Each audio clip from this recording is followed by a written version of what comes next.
So I have to share this experience that happened to me in the practice here this week because it's just awesome. So I have a new patient who comes in and I'm like, hey man, welcome to the practice. And so we sit down, we start chatting, and I was like, so tell me, like, what do you know about chiropractic?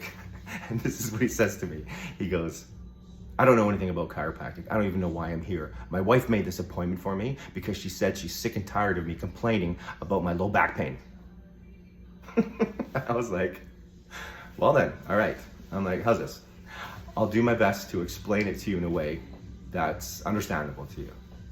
How's that? And he's like, deal. I'm like, beautiful. I'm like, all right. What controls everything in your body? And this is what he does. He goes, like, he just doesn't want to be here. And I'm like, your brain controls everything in your body. Does that make sense? And he's like, yeah. I'm like, and how does your brain talk to every part of your body? And he's like, I don't know, man. I have no idea. I'm like, well, through your nervous system, through your spinal cord and all the spinal nerves. And he's like, okay. And I'm like, does it make sense that your brain sends about 1 billion messages every second up and down the spinal cord? So the brain can tell the body exactly what it needs to do? And he's like, yeah, that makes sense. And no, so I can see the wheels are turning a little bit now. I got this guy thinking, and it's awesome. And I was like, all right. I was like, have you had any traumas? And he's like, what do you mean traumas? And I'm like, I don't know, like car accidents or falls or sports injuries. And he's like, oh yeah, I've had a ton of those. I've been in contact sports my whole life. And I was like, oh, okay. Does it make sense that these traumas will accumulate in the body over a year, 2, 5, 10, and so on? And he's like, yeah, that makes sense. And I'm like, does it make sense that as these traumas accumulate in the body, that certain parts of the body can get stuck? And he's like, yeah, that makes sense. And again, I can see he's thinking now. I love this. And I'm like, and when those segments get stuck, I go, we call that a subluxation. And he's like, oh, okay. And I'm like, does it make sense that if we have subluxation in our spine, that it can put some pressure on those nerves or the spinal cord? And he's like, yeah. And I'm like, if there's pressure on those nerves in the spinal cord, does it make sense that that's going to kind of impede the flow of information of health and healing from the brain to the body and from the body back to the brain? And he's like, yeah, that makes sense. I'm like, it's kind of like if you take a dimmer switch and you turn the dimmer switch down, the lights are still on, but the power is not at full power. And he's like, yeah, that makes sense. I'm like, well, it doesn't make sense that we're going to eventually feel the effects of that. And he's like, yeah. I'm like, we call those the symptoms. That could be back pain, that could be headaches, that could be neck pain, that can be digestive issues, that could be breathing issues, it could be anything from all these traumas that accumulate contributing subluxation. I'm like, does that make sense? And he's like, yeah. And again, I can see this guy's thinking now. I love it. He's getting it. And I'm like, fantastic. I'm like, now, does it make sense that if we do an adjustment to segments of the spine or any part of the body, that it's going to restore motion back to those segments? And he's like, yeah. And I'm like, and if we restore motion back to those segments, does it make sense that that can take some pressure off the nervous system? And he's like, yeah. I love this. I love it. And if we take pressure off the nervous system, does it make sense that the brain's going to be talking to the body better? Kind of like taking the dimmer switch and cranking it back up again? And he's like, yeah, that makes sense. And I'm like, that's chiropractic. So many people think chiropractic is about pain management or symptom-based care. In my office, it's not. So basically, that's the premise of it. And it was so cool because when he came in, he had this chip on his shoulder. He didn't want to be here. But as I started explaining it to him, as he started getting more information, he started to get it. So it was really awesome. So I did a full assessment with him here. It was so cool. And then, and he was suffering quite a bit with his back. So then after I adjusted him, and it was so awesome because when he got up off the adjusting table, after I adjusted him, he was literally blown away. You know who you are.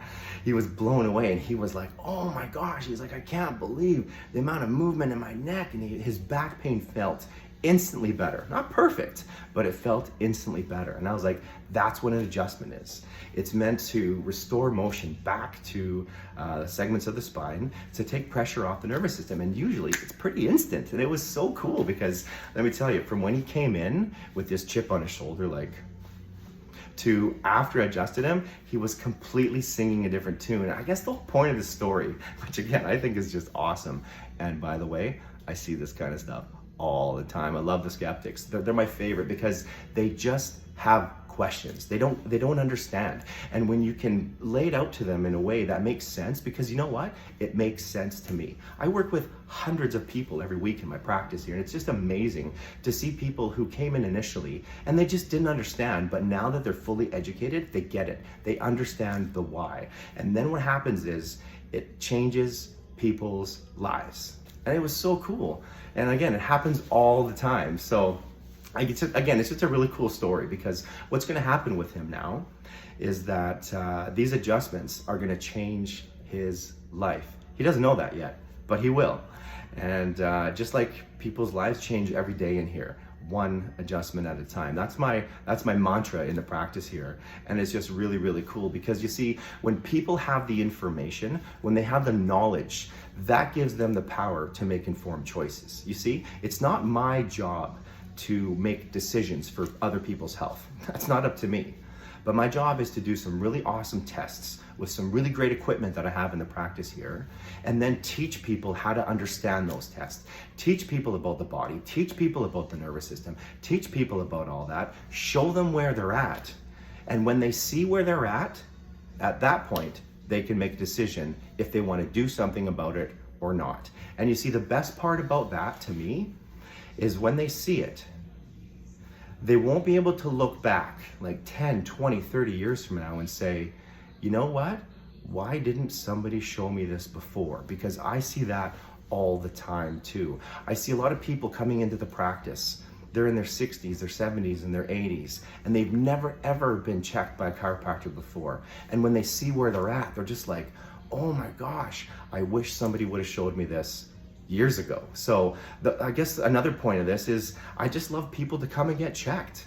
And when you get checked and see where you're at and you understand, again, you can make choices. So anyways, it was a pretty cool story, and it's stories like this that I see all the time, and I got tons more to share, but this guy was singing a different tune by the time he left there, and I just love that, because it just drives my passion even more for helping people. So I hope you enjoyed it. Wait till you hear my next one. It's a good one as well too. So anyways, I hope everybody has a good day, and I hope that gave you a little bit of a laugh, because it sure did give me a little bit of a laugh. All right, cheers.